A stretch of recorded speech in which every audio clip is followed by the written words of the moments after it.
Day off ko nga pala kaya naisipan kong bumili sa palengke ng aming panghapunan ngayong gabi. Pumunta nga pala ako sa palengke para bumili ng mauulam ngayong gabi. Si Mrs. nga pala ang bumili niya na. Joke lang. So, bit-bit ko na nga pala ngayon yung pinamili ni Mrs. at dadalhin ko na sa kusina.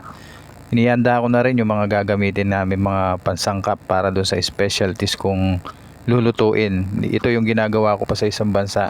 Joke lang. So nire-ready ko na nga pala yung mga gagamitin ko At habang nire-ready ko may batang nasa likuran ko na nangungulit.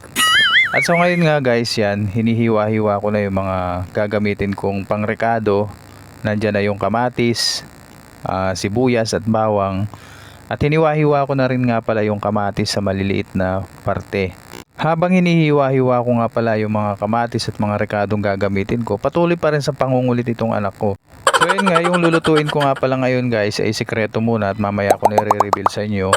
So ayan, hinihiwa-hiwa ko na rin yung mga iba pang gagamitin ko para sa lulutuin ko mamaya. Nandiyan na yung labanos. Ganyan nga pala ako magbalat ng labanos mga kaibigan. Wala lang, gusto ko lang ipakita sa inyo kung paano ako magbalat ng labanos So ayun nga, bang patuloy tayo mga kaibigan. Nililinis ko pa nga yung aking mga pinagkalatan, baka tayo mapalo ni Mrs. At ito na nga yung ating isa pang napakasarap na ilalahok mga kaibigan. Ito yung talbos ng kamote na favorite ni Mrs. So ganyan nga pala ako maghiwa-hiwa ng talbos ng kamote guys. Ayan, hinihiwa-hiwa ko hanggang sa maliliit na siya para mas maraming tingnan. Yun lang. Joke lang, huhugasan ko nga pala ito mga kaibigan Ay ganito pala mag voice over First time ko mag voice over. So ito na nga pala yung kawali nire-ready ko na. At lalagyan na natin ng mantika mga kaibigan. Ayan. So sachet lang muna guys kasi wala tayong pambili. Kaya tipid-tipid muna tayo ngayon. At siyempre pakukuluan pa ko. Galing ha? Painitin ko muna yung mantika tapos sinilahok ko na yung mga rekado na aking gagamitin. Nandiyan na yung bawang, sibuyas, kamatis. At syempre halu-haluin ko muna to mga kaibigan. Kaya nang nakikita nyo sa video para medyo tumagal-tagal yung ating voice over. So ayan, after ko siyang halu-haluin, ilalagay ko na yung ating main ingredient. Ito na yung sikreto ko mga kaibigan yung ating isda na nasa lata. Ayan. So ayan ang pagsasalu-saluhan namin ngayon mga kaibigan. Nilagay ko na nga rin pala yung labanos para madali na siyang lumambot.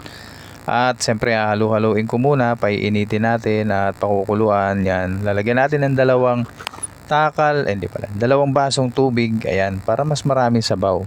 Mas maraming sabaw, mas maraming makakakain. Yun, mindset, di ba? Hinahalo-halo ko na nga ito mga kaibigan hanggang sa lumambot yung ating baka. Ay, baka nga pala. Ano nga pala yan? Sardinas nga pala. So inilagay ko na nga pala yung Ajinomoto para medyo may lasa. So wag lang marami kasi baka tayo ay malasing. At ayan na nga, inilagay ko na rin yung ating pampaasim. Wag lang din marami para hindi masuya yung mga bata. Ayan. So ayan lang mga kaibigan yung aking simpleng putahe na linuto ko para sa aking pamilya ngayong gabi. At syempre tinutulungan ko na rin si Mrs. pagka day off natin kasi napakahirap nga naman ng gawain ng mga ating mga misis sa bahay. Nandiyan yung mga makukulit na bata. At syempre yung paglilinis ng bahay, nandiyan na rin yung nai-stress sila. At syempre pagka day off natin mga tatay, kailangan tumulong-tulong na lang din tayo sa ating mga asawa sa bahay. At nasa ganun, yun na lang yung reward natin, yung medyo mabawasan yung kanilang ginagawa sa bahay at mabawasan yung kanilang stress. So yan na nga mga kaibigan, luto na yung ating nilutong napakasarap na hapunan. At syempre habang hinihintay ko pa rin yung pagkaluto ng ating ulam, nilinis-linis ko na rin yung mga plato. Kunwari lang naman para at least meron tayong content ngayon Ayan, naghugas-hugas na nga rin pala ako ng plato mga kaibigan para at least mabawasan naman yung gawain ni Mrs. sa bahay.